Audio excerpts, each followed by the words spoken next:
Hi hello నమస్తే welcome back to iDream media. ఈరోజు మనతో ఉన్నారు ఇమిగ్రేషన్ కన్సల్టెంట్ అయిన ప్రశాంత్ శర్మ గారు. సో లేటెస్ట్ యూఎస్ అప్డేట్స్ గురించి ఈరోజు ఎపిసోడ్లో తెలుసుకుందాం. Hi sir. హలో అండి. సార్, H1B 3 డేస్లోనే వస్తుంది అనే ఒక న్యూస్ నడుస్తూ ఉంది సోషల్ మీడియా మొత్తంగా. అండ్ రైట్ నో మీతో ప్రీవియస్ డిస్కషన్లో కూడా మీరు చెప్పారు, విరాట్ ఈ 3 months ఏదైతే ఉందో డిసెంబర్, జనవరి, ఫెబ్లో H1Bకి సంబంధించిన మెయిన్ థింగ్స్ నడుస్తూ ఉంటాయి, lottery and other things. So దీని గురించి ఓవరాల్ ఈ సినారియో గురించి మాకు ఎక్స్ప్లెయిన్ చేస్తారా? See, usually March is a time where lotteries get picked up. March 1st to 25th the gateway open చేస్తుంది గవర్నమెంట్. సో అప్లికేషన్స్ డంప్ చేస్తారు. సో ప్రతి consultant December to March or February ending they run H1B ads. So ఎవరికైతే interest ఉన్న వాళ్ళు వెళ్ళాలనుకుంటున్నారో they definitely they take the ads. వాళ్ళు చూసి వెళ్ళేవాళ్ళు ఒక్కసారి మమ్మల్ని అప్రోచ్ అయితే అసలు ఉన్న ఆప్షన్స్ ఏంటి, అక్కడ what is the process, stage wise process ఏంటి అనుకుంటారు. ఏదో H1కి ఈరోజు అప్లికేషన్ ఇస్తే లాటరీలో వస్తే వెంటనే వీసా వచ్చేస్తుంది. No, it is there is a due course of time for that. 3 daysలో 2 daysలో ఏ ప్రాసెస్లు జరగవు. సో ఒక్కసారి మీరు మా కన్సల్టెంట్ దగ్గరికి వస్తే మేము చెప్తాం. సో దిస్ ఈస్ ది ఇప్పుడు $250 అయింది ఒక అప్లికేషన్ ఫీజ్. సో మీరు లాస్ట్ ఇయర్ చూసుకుంటే మల్టిపుల్ రిజిస్ట్రేషన్స్ ఇష్యూస్ చాలా జరిగాయి లాస్ట్ ఇయర్. సో దానివల్ల రివోక్స్ చాలా జరిగాయి. సో ఒక్కొక్క లాస్ట్ ఇయర్ మీరు చూసినట్టయితే టోటల్గా మన ఇండియా నుంచి 2% was the success rate through out ఇది. బికాస్ ఆఫ్ మల్టిపుల్ రిజిస్ట్రేషన్స్ యూఎస్లోనే జరిగాయని ఒక రూమర్ ఉంది మళ్ళీ. సో ఇండియా నుంచి అయితే మల్టిపుల్ రిజిస్ట్రేషన్స్ జరగకూడదని. అంటే మల్టిపుల్ రిజిస్ట్రేషన్స్ అంటే ఫర్ ఎగ్జాంపుల్ మీరు వచ్చారు మా దగ్గరికి. సో మీ అప్లికేషన్ని మేము 4 states వేస్తారు. 4 different statesలో నుంచి లాటరీ పికప్ అయ్యే ఛాన్సెస్, పర్మిటేషన్స్ పెరగడానికి వేసేవారు డిఫరెంట్ స్టేట్స్ నుంచి. సో ప్రస్తుతం ఆ మల్టిపుల్ రిజిస్ట్రేషన్స్ అన్న కాన్సెప్ట్ని గవర్నమెంట్ హ్యాస్ స్టాప్డ్. సో వాళ్ళు ఇంటర్నల్గా యూఎస్లో చేసుకుంటున్నారా లేదా అనేది పక్కకు పెడితే ఇండియా నుంచి అయితే that has become it is an illegal process. So ఒక్కసారి అది రిజిస్ట్రేషన్ అయితే ఫర్ ఎగ్జాంపుల్ మీ ఫైల్ని మేము టెక్సస్లో వేసాం, మీకు ఒక బెనిఫిషరీ నెంబర్ అన్నది జనరేట్ అవుతుంది.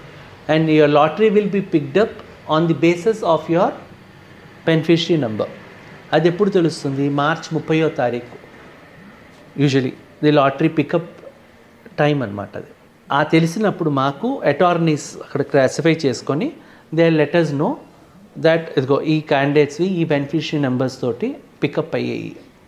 సో ఒక్కసారి అది బెనిఫిషరీ నెంబర్ పికప్ అయిన తర్వాత then actual story would start.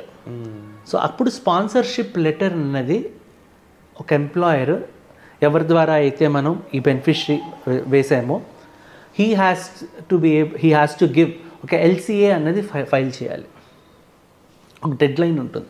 ఆ డెడ్ లైన్లోగా attorney will file an LCA. ఆ LCA ఫైల్ చేసిన తర్వాత that validity will be minimum for 3 years. Okay. So అందుకే ఇనీషియల్గా వీసా పడడం కూడా 3 yearsకే పడుతుంది. And H1 overall time frame is for 6 years. So అది రెన్యూ అవుతుంది. సో ఈ 3 yearsలో ఈ LCA అప్రూవ్ అయిన తర్వాత ఆ LCAలో వేజ్ రేట్ అన్నది ఇస్తాం. They have to stick to that veg rate. అది ఇచ్చిన తర్వాత LCA వచ్చిన తర్వాత అప్రూవ్ అయిన తర్వాత ఒక ఈ క్యాండిడేట్ డాక్యుమెంటేషన్ అంతా తీసుకొని ఒక అప్లికేషన్, ఒక 100 pages of application attorneys has to do. ఆ హోంవర్క్ వాళ్ళది చేసి ఒక అమౌంట్ అన్నది గవర్నమెంట్కి కట్టాల్సి వస్తుంది. అది premium ప్రాసెసింగ్గా, generic ప్రాసెసింగ్గా.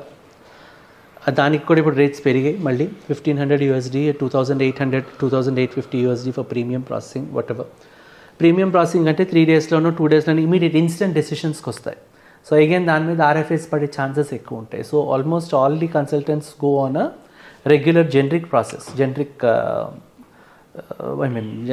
Process only.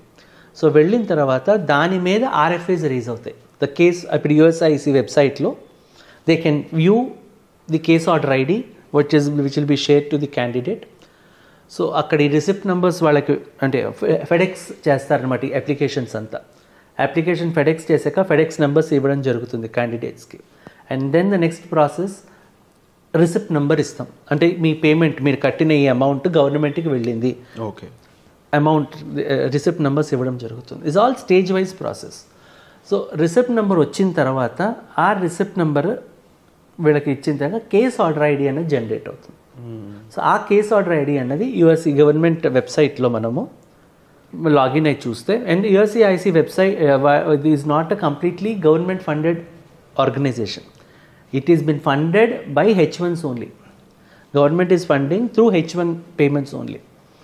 So ఈ అమౌంట్స్ ఏదైతే అక్కడ కడతారో 3 lakhs 3.5 lakhs what ever the payment the pay, ఆ పేమెంట్ వచ్చాక వాళ్ళ రివ్యూ జరగడం జరుగుతుంది. ఆ రివ్యూ అయినప్పుడు ఆర్ఎఫ్ఏస్ రేజ్ అవుతాయి.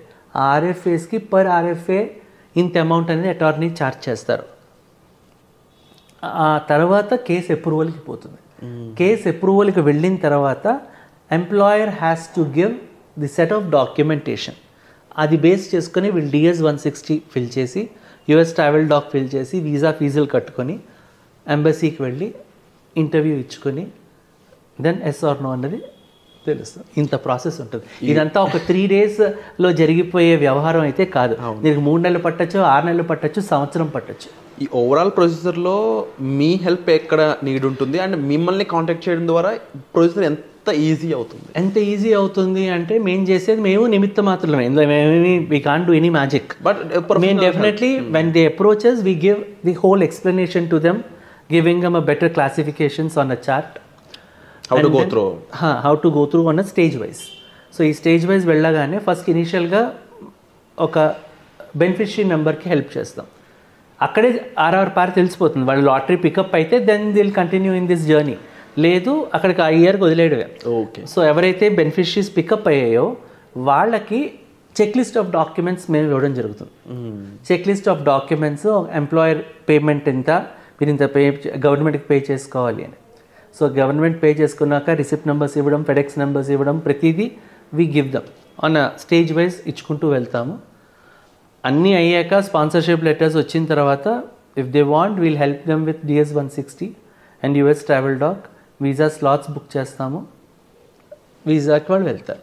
కావాలంటే విఓ ట్రైనింగ్ అన్నది ఫ్రీక్వెంట్లీ ఆస్క్డ్ క్వశ్చన్స్ అనేవి ఉంటాయి. Which company, what is your wage అని కానీ నెంబర్ ఆఫ్ FAQs ఉంటాయి. సో FAQs మీద చిన్న ట్రైనింగ్ అన్నది ఇస్తాము. Anything US consulate is luck. Wonderful sir. So ఓవరాల్గా ప్రొసీజర్ గురించి క్లియర్గా ఎక్స్ప్లెయిన్ చేశారు sir, and definitely thank you so much for the wonderful information. But at the same time ఇండివిజువల్గా మీరు మీ సిచ్యువేషన్ H1Bకి సంబంధించి ఏ పొజిషన్లో ఆగి ఉన్నారు, ప్రీవియస్గా ఆల్రెడీ అప్లై చేసి ఇబ్బంది పడి ఫెయిల్ అయిన ఇష్యూస్లో ఉన్నారా, లేదంటే రైట్ నౌ ఇనిషియల్గా ఇదే ఫ్రెషర్గా అప్లై చేస్తున్నారా, ఎటువంటి సిచ్యువేషన్లో ఉన్నా సరే మీరు డిస్ప్లే అవుతున్న నెంబర్స్ కాల్ చేసి మీ సిచ్యువేషన్ ద్వారా సార్ని కన్సల్ట్ చేసినట్లయితే ఒక ప్రాపర్ గైడెన్స్ అనేది దొరుకుతుంది. అండ్ దీనికి సంబంధించిన అప్డేట్స్ కోసం మీరు ఈ ఛానల్ చూస్తూనే ఉండొచ్చు. సో వచ్చే ఎపిసోడ్లో మళ్ళీ కలుద్దాం. Thank you so much sir. Welcome.